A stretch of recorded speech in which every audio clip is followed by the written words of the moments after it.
Hi friends, இன்றைக்கி நம்ம வீடியோவில் என்ன பண்ண போகிறோன்னா சீஸ் பால் பண்ண போகிறோம். வாங்க அது எப்படி பண்ணலான்னு பார்க்கலாம். அதுக்கு ஒரு ரெண்டு பெரிய சைஸ் உருளைக்கிழங்கு எடுத்து வேக வச்சு வச்சுருக்கோம். இப்போ அதை நல்லா மசிச்சு எடுத்துக்கலாம்.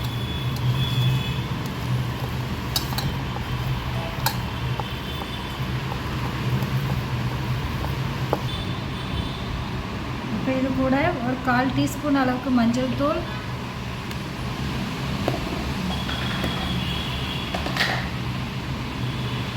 காரத்துக்கு தேவையான அளவு மிளகாத்தூள்,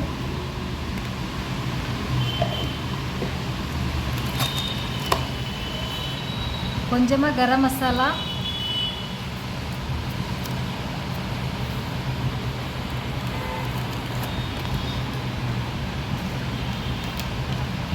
ஒரு ஸ்பூன் அளவுக்கு கார்ன்ஃப்ளவர் மாவு,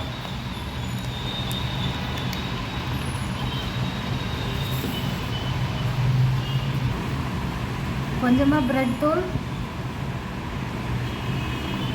குறைவு தேவைப்படும். இதுக்கு தேவையான அளவு உப்பு.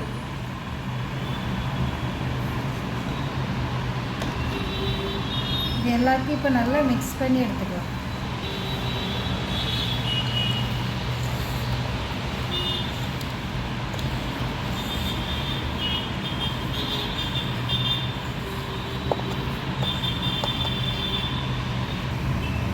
அளவுக்கு உருண்டை பண்ணி வச்சாச்சு. என்ன சீஸ் ஃப்ரை பண்ணிக்கலாம்.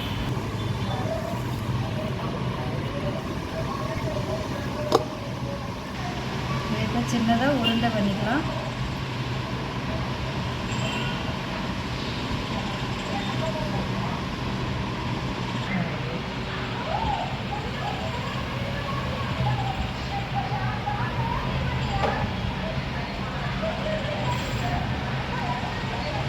இப்போ ஒரு சீஸ் எடுத்து சின்ன பீஸ் எடுத்து இது உள்ளே வச்சுக்கலாம்.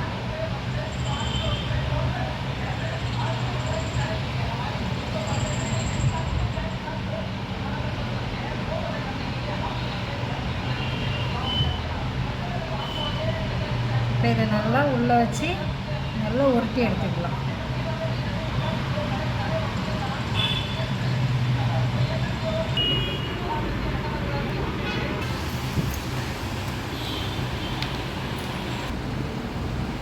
இப்போ இதுக்கு 1 கப் அளவுக்கு மைதா மாவு எடுத்துருக்கோம்.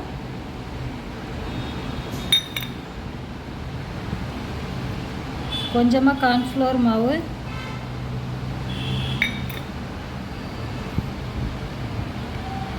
அப்புறமா அந்த மாவுக்கு தேவையான அளவு கொஞ்சமாக உப்பு,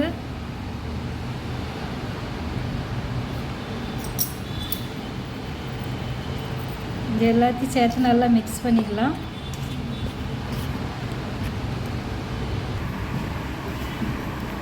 கொஞ்சம் கொஞ்சமாக தண்ணி சேர்த்து நல்லா மிக்ஸ் பண்ணி எடுத்துக்கலாம்.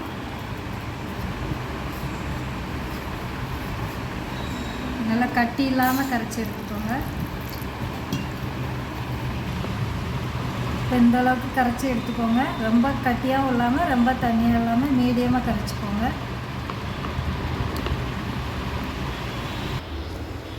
இப்போ இதிலேருந்து ஒரு உருண்டை எடுத்து இந்த மைதா மாவில் இப்படி முக்கி,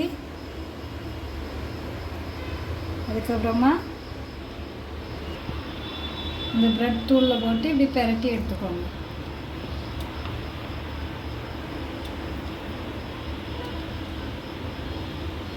எக்ஸஸாக இருக்கிறத இப்படி எடுத்துக்கோங்க, இல்லைன்னா எண்ணெய் அழுக்காயிரும். இந்த மாதிரி எல்லாத்தையும் எடுத்து வச்சுக்கலாம். இது எல்லாம் ரெடி பண்ணியாச்சு. ஒன்று ஒன்றா எண்ணெயில் போட்டு எடுத்துடலாம். எண்ணெய் சூடாயிடுச்சு.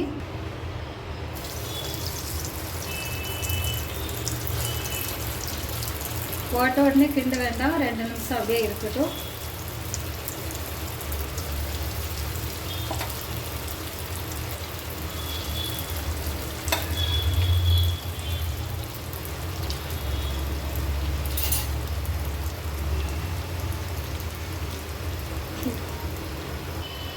இப்போ இது ரெடி ஆயிடுச்சு, வெளியே எடுத்துடலாம்.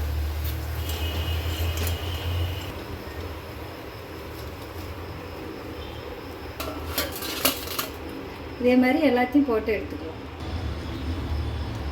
பாருங்கள், நம்மளோட சீஸ் பால் அழகாக ரெடி ஆயிடுச்சு. மேலே நல்லா கிரிப்ஸியாக, உள்ளுக்குள்ளே நல்லா சாஃப்டாக அழகாக இருக்கும்.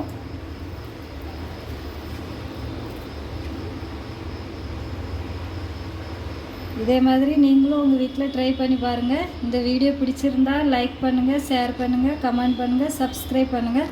மறக்காமல் பக்கத்தில் உள்ள பெல் பட்டனை கிளிக் பண்ணுங்கள். தேங்க்யூ.